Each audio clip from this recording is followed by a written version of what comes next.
Hey guys, and welcome to another model review with me. So today we're talking about the first of my two frigates that I'm going to keep in my modernish Royal Navy? What? No, modernish Navy ship collection. So yeah, there aren't many choices when it comes to frigates out there, unfortunately, when it comes to the modernish warship fleets. I have found a couple of different ones out there, but nothing that really suits the taste that I was looking for. So yeah, this is the first one, guys. HMS Montrose, the Type 1 of the Type 23 frigates from the Royal Navy. So there's a lot to talk about with this one, guys, as there was with Ticonderoga, and I must warn everybody once again, because she is a modern warship than most of the ships I have worked with in the past, just like Ticonderoga and Sovereign. Some details might be difficult, including the service history, because some parts are hidden behind barriers due to the Secrets Act and all that stuff. So unfortunately, there are some things which are going to be a bit of a blank. But if you have obviously served on the ship and you're able to talk about her a bit more, talk about them a bit more, then feel free to let me know in the comment box below, guys, because it's nice to have a bit more information on things. So, HMS Montrose is the 7th of the Type 23 frigates to be built for the Royal Navy, and she was ordered in July 1988. Her builders was the Yarrow Shipbuilders. She was laid down on the 1st of November 1989, and she was launched on the 31st of July 1992. Ironically, just a couple of months just after I was born. She would be commissioned into the Royal Navy by the 2nd of June 1994, and she would carry on from there, basically. So, HMS Montrose's history is, how do I put it? A little complicated to follow for me, guys. I have got a couple of small details which stand out for me, so I'll tell you a bit about them ones. For a start, when she was first deployed, she became the Falkland Islands guard ship for a little while, and while she was there, some crew members went down to the wreck of HMS Antelope, which was Type 22 frigate for the Royal Navy during the Falklands War. HMS Antelope, unfortunately, she was actually sunk along with some of the other ships of the Royal Navy when that war was going on. Anyway, the crew. Some of the crew of Montrose went down to her to put a white ensign onto the wreck, and they basically did this as a commemoration to all the soldiers and sailors that fell during the Falklands War that went on down there. So yeah, that's one thing that stood out for me there, really. Somewhere in October 2004, she was chasing around with a submarine, from what I can tell there. Then she was in the Persian Gulf in Operation Teglet, I think it was called, between 2006 for the first half of 2006. Looks like she did a lot of patrolling for NATO, Operation Active Endeavour, so she was part of the operation as well. And then shortly in 2008 altogether, she was with Chatham, Edinburgh and RAF Argus, and they seized 23 tons of illegal drugs that consist of cocaine, hashish, I think it's what it's called. I don't know, guys, I don't do drugs, so yeah, let's just say 23,000 illegal drugs. That's what she helped seize. That's a lot of, well, that's basically a lot, really. So soon after this, she was in refit in 2009 for a £15 million refit, so she had lots and lots of modernisations done to her, obviously among them some weapon systems. And I think this is what she looked like shortly after that refit. So you can see the gun turret there is the newer version. This particular design of the 4.5 inch gun, that is what they look like during the first part of their career, I do believe. Because the Type, if you look at the Type 42s, they had that similar design and gun. I know some of the Type 45s started off with it, but they all ended up getting the modernisations, and they all end up with the same, well, we all end up with the same turret, really. Probably the same type of gun. Don't quote me on that, guys. Not very good with remembering individual weaponry and stuff. So after a refit, it looks like she was doing lots more patrolling, again around the Falklands.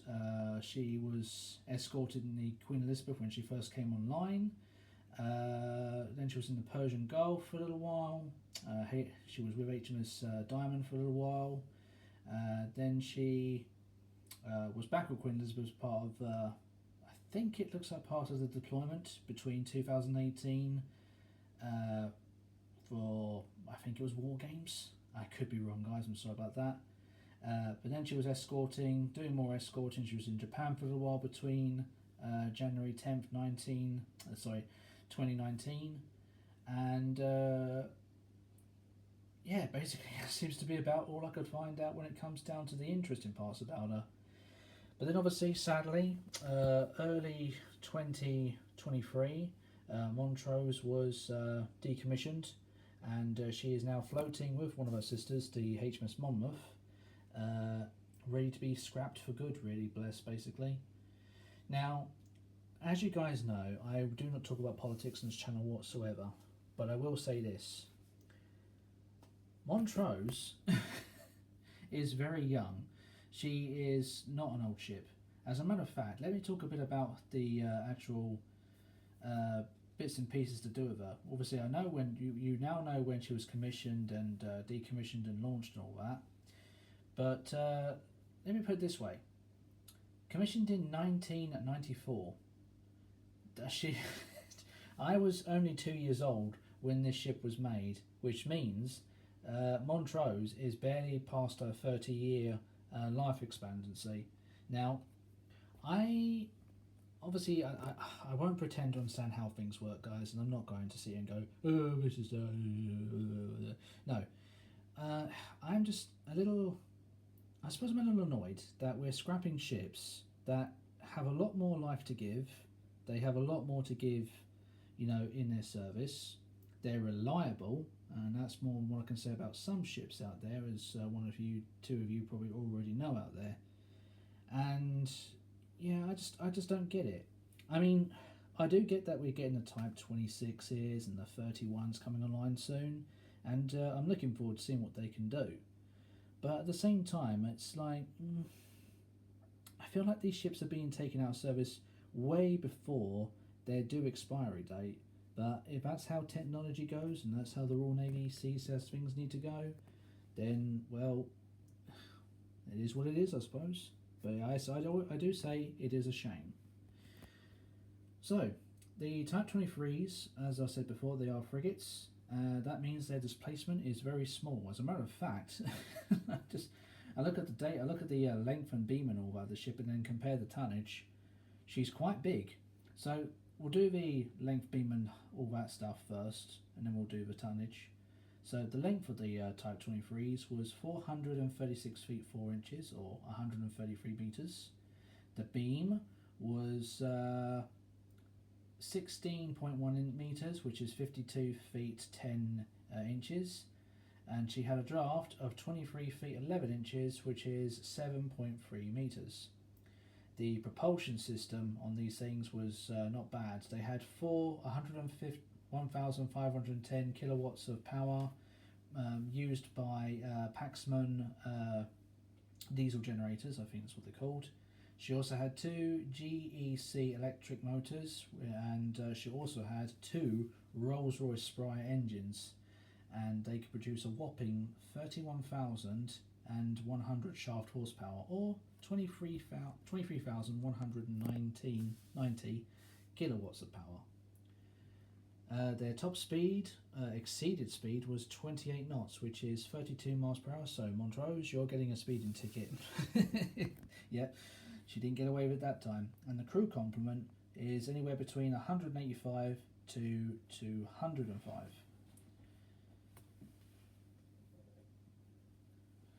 Anyway, the displacement of the Montroses was 4,900 tons, which means they're very, very light ships. Yeah, I can't believe how light these actually are, considering the size of them. So, yeah, just a couple of really big surprises.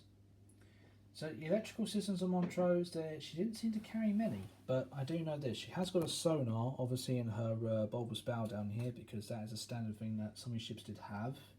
But she also had a UAT Mod 1 ESM Seagant and a Type 2170 surface ship torpedo defense system. So that's basically what I can find on electrical systems. Again, guys, if you know more or you're able to say more, then feel free to let me know. That's what the comment box is there for. The Type 23s are obviously anti-air frigates to start with, but they can be multi-purpose, as I have found out. So to start with, they had one 32 cell EWS 35 vertical launch system, and that's in the bow here, just behind the 4.5-inch gun. She had 32 C chapter missiles, and that's for the anti-ship side of things. She had 2 quad harpoon missile launchers, and that's these 2 little things right here. Well, I say little, big things. Very dangerous missiles those are. And she also carried submarine anti-submarine torpedoes to go with that as well. But that's not all she had. She had 2 twin 12.75-inch or 324mm Stingray torpedo tubes, which unfortunately on this model don't seem to be modelled. Now, I could be looking at this wrong, guys, but if you obviously are aware of these torpedo tubes, then do feel free to let me know. But my model, I can't see a torpedo tube anywhere on here, so not sure what's going on. She had 2 30mm DS30M Mark II guns, the 30mm type. That's these 2 guns right here. She had 2 miniguns, not sure where they are on this model, and she also carried 4 general purpose machine guns, which again also are not modelled on this model, but as you guys can see on the picture there, that's where they should be.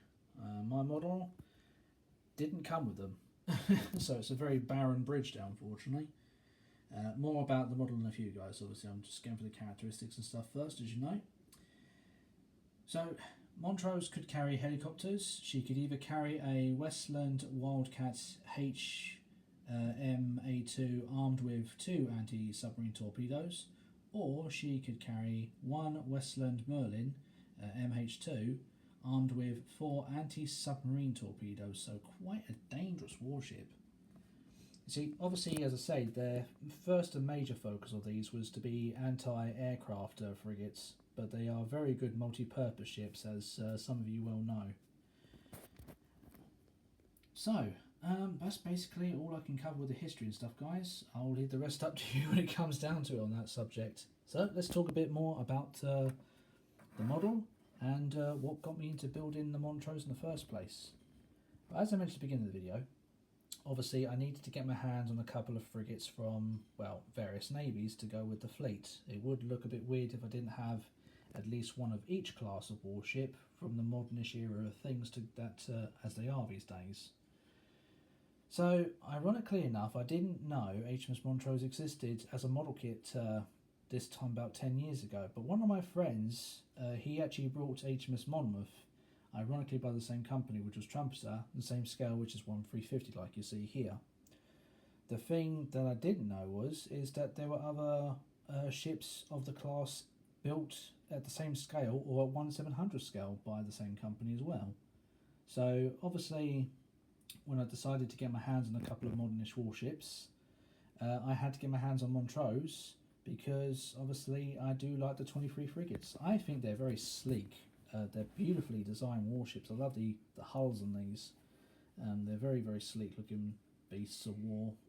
Very, very beautiful ships. And ironically, the first time I ever laid eyes on a Type 23 was when I was down at Portsmouth once again. So it must have been about a year or two after I saw one of the Ticonderogas in Portsmouth Naval Harbour, that on the next trip I went down there might have been either the last or second from last time I ever saw all 3 of the Invincible class aircraft carriers floating around down there.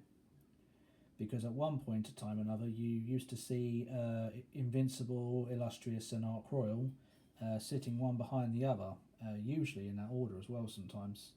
But obviously among them you'd see the last of the Type 42 destroyers when they were online, and you'd also see a lot of these floating around as well, because these were the new toy for the Royal Navy back then as well, which I thought was, they're impressive looking ships. And every time I've gone down to Portsmouth, there always seems to be one or two of them floating around. I've seen, I think, most of them now floating around down there. I don't think I've seen Argyle, and I don't think I've seen Iron Duke, but I could be wrong there. I have seen Westminster, I have seen Montrose and Monmouth, and I have seen one of the other sister ships down there as well. And that's basically what got me into getting one of these in the first place. So, yeah, that's why I'm happy to have one in the fleet. Now let's talk about the model. Oh boy. Right, first and foremost guys, do I recommend this model kit or do I not? It's a 50-50 with this one guys, I'm not going to lie.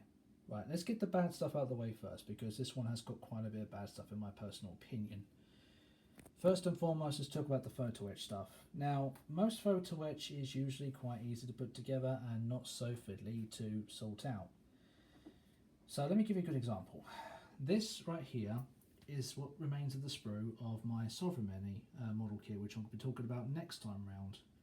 So you can see the sprue is quite steady, quite sturdy, not very breakable, and the quality is very, very good. This is Montrose's only sprue. Look at the state of this.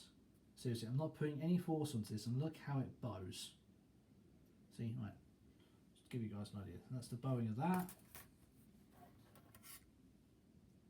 Barely even bending in my fingers. So, yeah, the photo etch on this model kit is not very clever. I don't know if that's the same for all of the Type 23s when it comes to the 1350 trumpeter kit, but my particular one, geez, no, I absolutely detested putting the photo etch onto this model kit. Just really, really bad.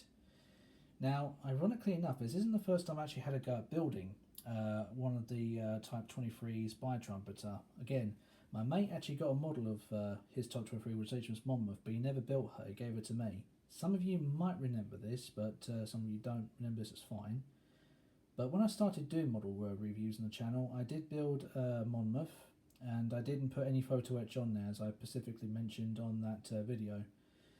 It did look weird without the photo etch on there, because it does make most of the detail of the Type 23s as a whole. I mean, pretty much all the photo etch goes into the masts and the radar equipment. There's only two bits of photo etch that go into any of the weapon systems, and that's down there with the Harpoon missile launchers, where you can see there really. Otherwise, everything else about her is made of plastic.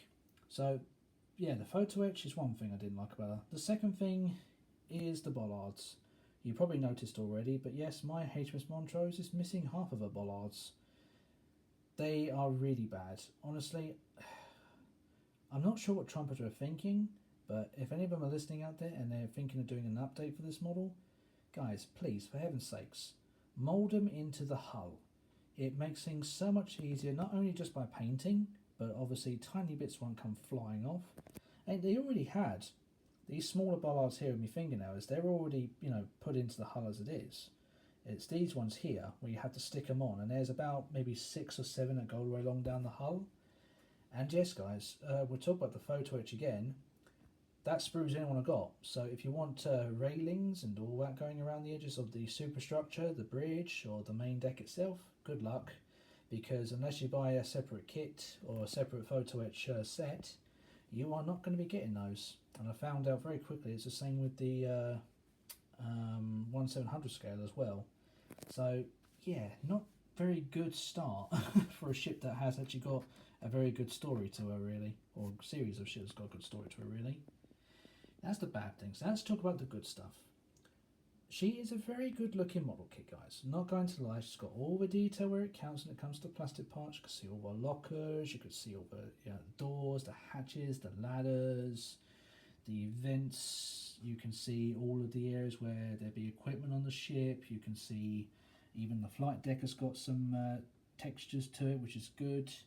The roofs of all the superstructure parts are good. As you can see, even with the photo etch there, even though it's absolutely flimsy as hell, you know, it's got the detail where it counts, so it's not bad. So, and the decals also went together very, very well. Had no problems with the decals whatsoever on this. Everything seemed to just go in place and stay in place. Yeah, the entirety of the flight deck there is all decals, about 12 of them all in total there. And hopefully I've also done the flags the right way on this one. So if anyone out there that's going, well, Baz, you haven't done it right, sorry guys, but it's what I remember seeing in Portsmouth. I've seen them flying the flags like this, so yeah, forgive me either way.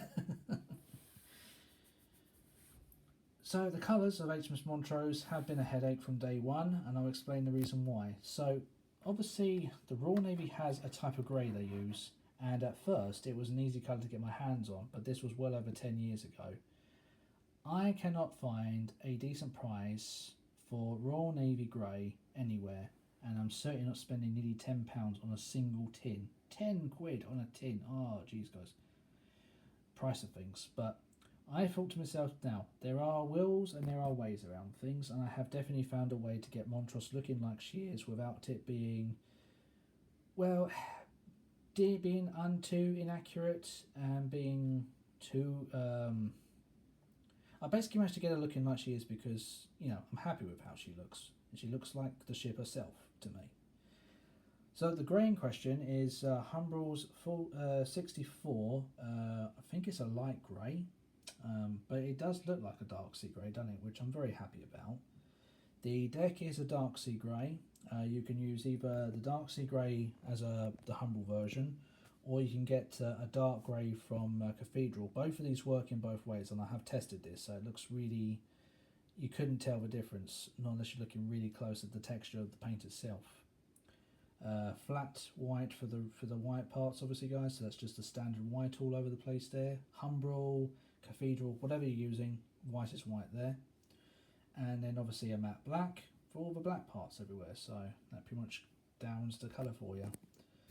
As for the hull itself, the bottom of the hull, that is oxide red, or it's supposed to be oxide red, although it seems to come out a bit darker than what it usually does this time round. And that's basically all I have to say about it, really. So this does bring me on to the end of the model, guys. Now I do wish I could say to you all I would recommend this model kit, and I want to say it's a 50-50 from me. So price wise, this model kit is not too expensive, and I think I know the reason why. Because when you buy this kit, yeah, you do get some good looking plastic parts, you do get a good looking ship out of it, but when you're working with the photo etch, be prepared for a nightmare, and be prepared to have some special tools nearby just in case you really get stuck. The photo etch breaks very easily as soon as it's off the sprue, guys, and I have had a couple of issues already which I've been able to rectify in a way, but yeah.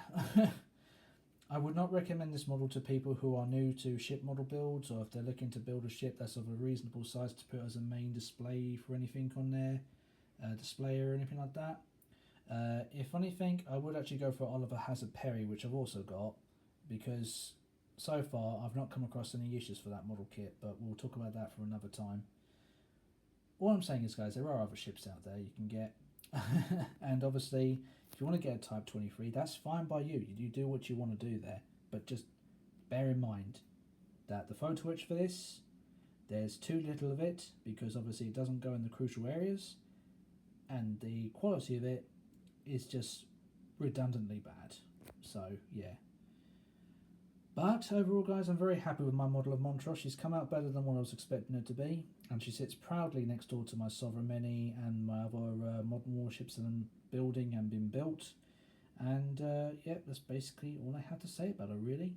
So for now, guys, I want to thank you all for watching. Once again, if you've ever been on one of the Type 23s and you can talk about where you've been, then feel free to let me know in the comments below, guys. Again, I'm no expert when it comes to modern warships. I do work from Wikipedia. Well, as I said before, I'm working with Wikipedia when it comes to these modern ships, because there isn't much out there that I can get as a book, as a video, or other stuff to do with them, unfortunately, because it's just, yeah, top secret. It's a nightmare. But that's it for now, guys. Thank you for watching. Have a nice weekend. Have a nice weekend. Look after yourselves and take care. Ta-ta for now.